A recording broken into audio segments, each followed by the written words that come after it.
Hello guys. Today we are back again with another ultimate chess puzzle. It is white to move and win. Currently black is up a queen, but his king is weakly placed on h8.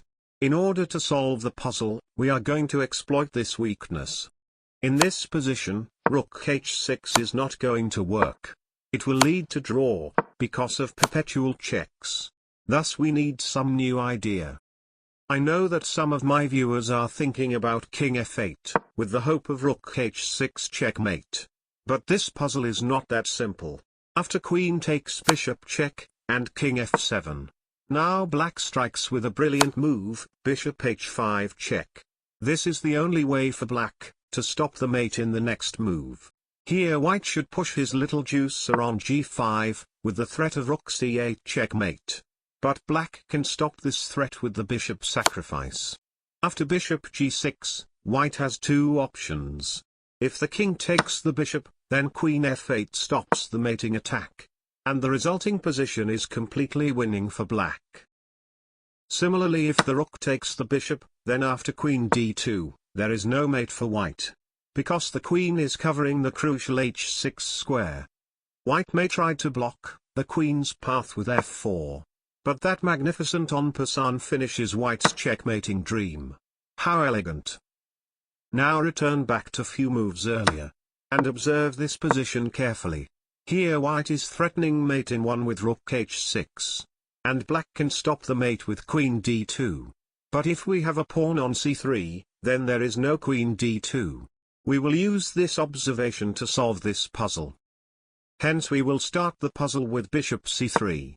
We are sacrificing the bishop in order to block the queen's path. If black ignores the sacrifice, then there is a mate in 4 checkmating sequence. Thus black should accept the bishop sacrifice.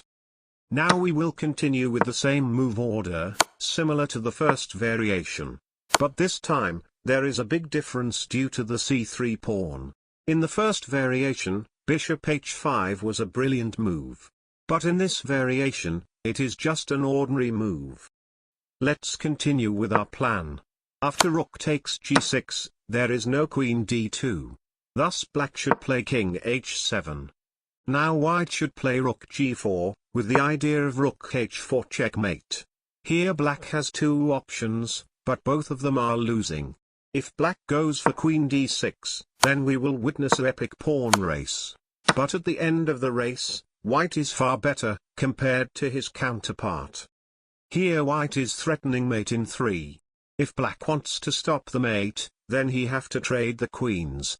And this resulting position is completely winning for white. Now we are left with just one more variation. Instead of queen d6, if the king goes to h6, then we will deliver another check with rook h4. Here king g5 is the only move for black. Now white will strike again with f4. But this time en passant is not going to work. Because of rook takes queen. Thus black should play king f5. Now the game is over. D takes e4, queen e4 and g4 check. After king takes f4, push the little juicer on g4. Now the queen is gone. And the resulting position is completely winning for white. Now we are going to witness another pawn race. But this time it is not that complicated. Just bring the queen to g1, and stop the pawn promotion. How elegant. Thus we solved the ultimate puzzle. Now it is your turn to solve this one. It is white to move and mate in 2. And don't forget to check this video. Goodbye.